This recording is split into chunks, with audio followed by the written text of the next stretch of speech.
The Free City of Danzig was a country in Central Europe existing for almost 2 decades during the interwar period. This small city-state was born out of a compromise at the end of the First World War and lived under League of Nations and later Polish protection until its annexation by Germany at the beginning of the Second World War. Sitting at the mouth of the Vistula River was the city of Danzig. For centuries it had been a hub of trade and the entrance point to Eastern Europe. Many kingdoms and empires had fought over the city in the past centuries, but of these, Prussia emerged victorious.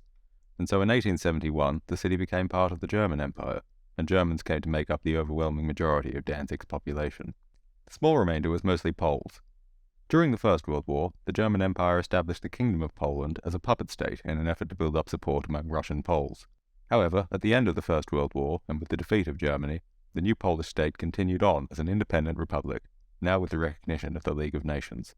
At the end of the war, American President Woodrow Wilson was given the difficult task of justifying the conflict and finding a peace deal that would be equitable to all sides, as well as preventing future conflict. What he came up with was eventually condensed into his 14 points, number 13 of which was, importantly, the creation of a Polish state, which should include the territories inhabited by indisputably Polish populations, which should be assured of free and secure access to the sea, and whose political and economic independence and territorial integrity should be guaranteed by international covenant. This was a noble goal, working towards the freedom of a nation. There was a fairly big problem, however. Poland needs access to the sea for safety and prosperity, but all the coastal regions are German. Just lumping Germans into the new Polish state would defeat the point of the entire thing, but Germany couldn't be allowed to keep the coast without cutting off Poland, which would also render the entire thing pointless. What to do? The solution was to create a new nation in and around the largest port in the region that was absolutely not part of Germany, but not quite part of Poland either. The German population would be able to govern themselves, while the newly formed Polish state would have certain rights in the new country that would hopefully secure Polish trade. And so in 1920, the new free city of Danzig was born, entirely as a technical workaround to self-imposed legal restrictions. As a side note, a workaround to legal restrictions is a surprisingly common way for a country to come into existence. The territory of the country extended beyond that of the city of Danzig itself, reaching into the countryside. There were more than 250 small towns and villages within the boundaries of the state, and it had a population of around 400,000 people, with the vast majority being Germans. There was also a small minority of Poles and Jews, who were considered separate to both. The citizens of the territory were immediately considered Danzigers, and they were obliged to surrender their German citizenship. Those who refused were made to leave the newly formed state. Danzig had its own currency, the Danzig mark, and later the Danzig guilders, and even had their own national anthem, For Danzig. As for Danzig's protection, the League of Nations guaranteed the Danzig constitution, as well as its independence, while the Polish exercised certain rights over the new country. These rights were the inclusion of Danzig in the Polish customs frontier and the establishment of a free port, unrestricted Polish access to the waterways, docks, basins, wharves, and other works within the territory necessary for Polish trade, Polish control and administration of the Vistula River and the whole railway system within Danzig. Poland also controlled the postal, telegraphic, and telephonic systems between Poland and the port. Poland had the right to lease or purchase infrastructure. Poland had control over Danzig's foreign relations. Tensions were often high between Poland and the Free City, as the German population saw the Polish as overbearing colonial overlords, and the Polish just wanted them to please shut up and let them do their thing. Relations were never truly friendly between the two, but would go from bad to worse as time went on. In terms of governance, the country was a democracy, in which officials were elected to the Volkstag by popular vote, who in turn elected the ruling Senate from among the members. The head of state was then elected from among the members of the Senate. You might think this sort of system would lead to unfair domination by political parties, as a small Volkstag minority would be enough to ensure complete domination of all higher levels of government. And you would be correct in thinking that. That's exactly what happened. In fairness, for the first 3 elections, power bounced between conservative and socialist coalitions of parties that prevented any single party from dominating. But in 1930, the Danzig branch of the National Socialists entered the Volkstag for the first time, and immediately began sowing discord in the government.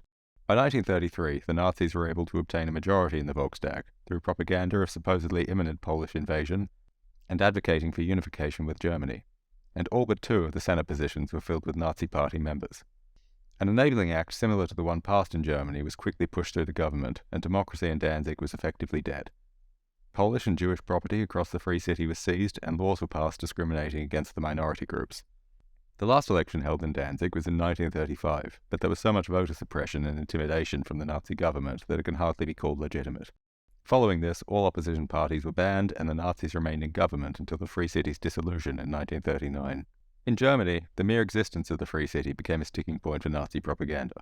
It was an exemplifier of their perceived persecution in the Treaty of Versailles, and since the moment Hitler took power, he demanded that Germany be allowed to take control of Danzig. The fact that no one in Danzig really wanted to have a separate state anyway only served the propaganda further.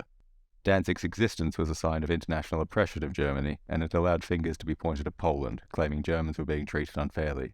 Renegotiations of Danzig's status was demanded by the Nazi government, and Poland agreed to enter talks to redefine Poland's powers and rights over Danzig.